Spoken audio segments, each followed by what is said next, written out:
Hi guys, welcome back to my channel. नोंथांमोनखौ आंनि चेनेलाव बरायनाय जाबाय। दिनैनि ब्लगा आंनि हासबेन्डनि ओमफ्राय बिनि लोगोफोरनि इसोर जमा खांख्राइ जावहैदों आरो बेखौनो दिनै नोंथांमोननि सिगाङाव लाबोनाय जाबाय। स' नायलांबाय थादो ना मा होनो।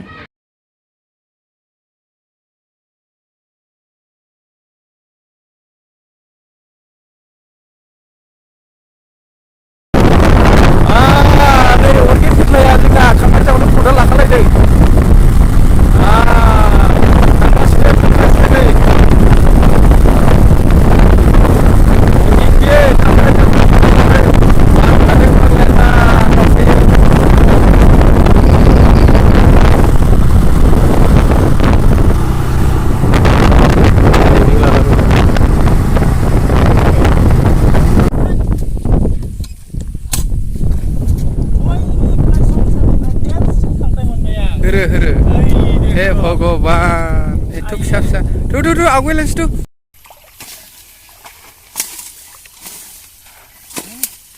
मोनदों सेंग्राफोर नालाय गामियाव थाया टाउनाव थायो खांख्राइ जावनो फैदों बेयावहाय खांख्राइ जावनो फैजोबदों हनै गासिबो नाय मानसिफोरा टाउनाव थाजोबो बहा खांख्राइ मोननो दे टाउनाव आराम न'आव जिराय जिराय थाग्रा गोजा गासिबो बालासो ले ओंखारदों साव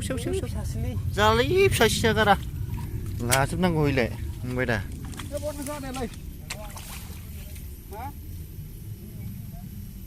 बोरिनिखौ मोनालै गोथौ जाद्राय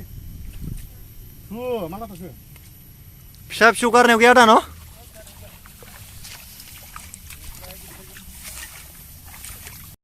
खांख्राइ खन'ग्रा बिदि जायो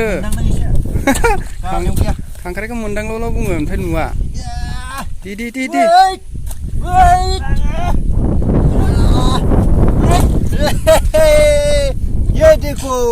दुब्लियावलाय मा फिसा फिसालै खांख्राइफोरालाय दाबो आंनि बायदि दायो खांख्राइ जावनाया जोब्बाय जों गासिबो थांसिगोन गासिबो दा आथिं आखाइ सुगासिनो ओमफ्राय थांनो नागिरबाय नै जों बयबो